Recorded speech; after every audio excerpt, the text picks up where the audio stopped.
Les podcasts de Nouvelle Acropole France. Le monde 2.0 face à la Terre. Jean-Pierre Ludwig, philosophe. Article de la revue Acropolis, numéro 360, avril 2024, lu par Émilie Normand. La récente crise du monde agricole, dont les causes matérielles visibles sont d'ordre économique, exprime de plus en plus clairement une crise de civilisation. Cette crise se joue entre des décideurs citadins, vivant dans un monde robotisé et hors sol. Ils sont réduits dans leur perception du monde à la seule dimension économique par laquelle ils pensent pouvoir tout régler.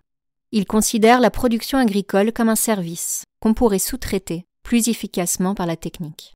Face à eux, le monde du peuple de la Terre vit cela comme un mépris quant à son mode de vie et ses activités, sur fond de non-reconnaissance de son travail. Des tracteurs autonomes ? Un exemple parlant illustre le problème. Les propos du chef de l'État durant le Salon de l'Agriculture 2023, où il développait fièrement devant les agriculteurs l'idée d'un futur basé sur des tracteurs autonomes qui éviteraient aux agriculteurs de s'exposer aux produits dangereux et aux aléas climatiques. Vision technocratique des choses qui a dû faire rire jaune des gens déjà endettés pour toute une vie à acheter les monstres agricoles actuels, non autonomes, que leur impose l'agrandissement des surfaces voulues par l'Europe rationaliste et productiviste. Exploitants industriels et techno-agriculture. D'un autre côté, une grande partie des agriculteurs n'est plus, depuis longtemps, composée de paysans, au sens noble du terme. On y voit le plus souvent des techniciens de l'agriculture, intervenant hors sol, dans le sens propre du terme, juchés à plusieurs mètres au-dessus de celui-ci sur leur machine. Ils sont de bons connaisseurs de la chimie organique et des produits phytosanitaires. Ces produits agissent sur un support qui ne nourrit plus les plantes semées. Il ne sert plus que de substrat, permettant de faire assimiler ces substances directement par les plantes, sur une terre désormais en grande partie dépourvue de vie. Un modèle révolu ? Ainsi, nous nous trouvons au milieu d'une lutte entre deux visions du monde, qui sont tout autant l'une que l'autre du passé. Une vision utopique d'un monde sans agriculteurs, remplacé par des robots, et produisant une nourriture artificielle digne des films de science-fiction des années 70. Et un lobby agricole réactionnaire, qui cherche à faire perdurer un modèle productiviste et industriel, qui n'a pas d'avenir avec la restriction des sources d'énergie et le réchauffement climatique à venir.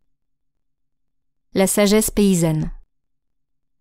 Cette incompréhension, ou plutôt, cette divergence de finalité, révèle une cécité profonde quant à la production agricole, car, malheureusement, le problème est beaucoup plus profond.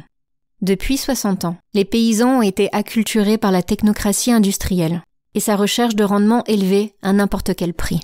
Ils ont ainsi oublié, voire rejeté la sagesse de leurs grands-parents, qui, s'ils n'avaient pas les mêmes diplômes, n'en avaient pas moins beaucoup de bon sens et d'expérience du vivant. Malheureusement, aujourd'hui encore, ces anciennes façons de faire, labour superficiel, polyculture, restent inaudibles, même si elles ont été validées par les découvertes scientifiques de ces 20 dernières années. Le peuple de la Terre. Finalement, le grand perdant de ce combat de boxe de parade est le monde dans la transition agricole, et par là même, le peuple, la qualité de son alimentation, l'autonomie et la résilience alimentaire du pays, ainsi que ses conditions de vie, dans un environnement toujours moins adapté au réchauffement climatique. Malgré cela, les paysans, dans leur imaginaire, sont encore le peuple de la terre, et c'est pour elle qu'ils se battent. Ils ont raison, bien que les pouvoirs publics ne leur offrent aucune perspective d'alternative viable au modèle industriel révolu. La fin de la mondialisation. La solution existe pourtant. Elle est dans un changement de paradigme qui ne s'applique pas uniquement à l'agriculture. Il nous faut quitter une vision purement quantitative, technologique et industrielle. Faute de quoi, il ne sera pas possible de gérer la croissance énorme de la population mondiale sans affrontement. En effet, depuis les années 80, les études de management ont prouvé qu'au-delà d'une certaine taille, une entreprise devenait non efficace, produisait du désordre, de l'anonymat et des souffrances, en même temps qu'elle s'épuisait. Il en est de même de notre vision de la mondialisation, tellement à la mode à la fin du XXe siècle, mais dont les attentats du 11 septembre ont symboliquement marqué la fin.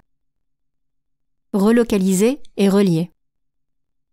Il nous faut désormais reconstruire des unités humaines, des unités économiques, des unités sociales de petite taille, sans quoi on multipliera les conflits par manque de territoire, par manque de ressources, par manque de finalité et de vie heureuse. L'être humain a besoin de se relier et de partager avec d'autres humains, avec la nature, avec les mystères du monde. Tout n'est pas mesurable, commercialisable, objet de spéculation ou d'appropriation. La terre nourricière. Dans le domaine de l'agriculture, les petites exploitations tournées vers la transition, le respect de l'environnement, des lois de la nature et d'une façon générale, du vivant, sont une solution à la crise alimentaire qui se profile. Utiliser les terres pour de l'agriculture durable, qui agrade les sols plutôt que de les dégrader. Ne pas les gaspiller pour des productions sans intérêt direct local, comme des aliments destinés à du bétail lointain ou la confection de substrats à l'énergie thermique, servant majoritairement à un tourisme par ailleurs destructeur.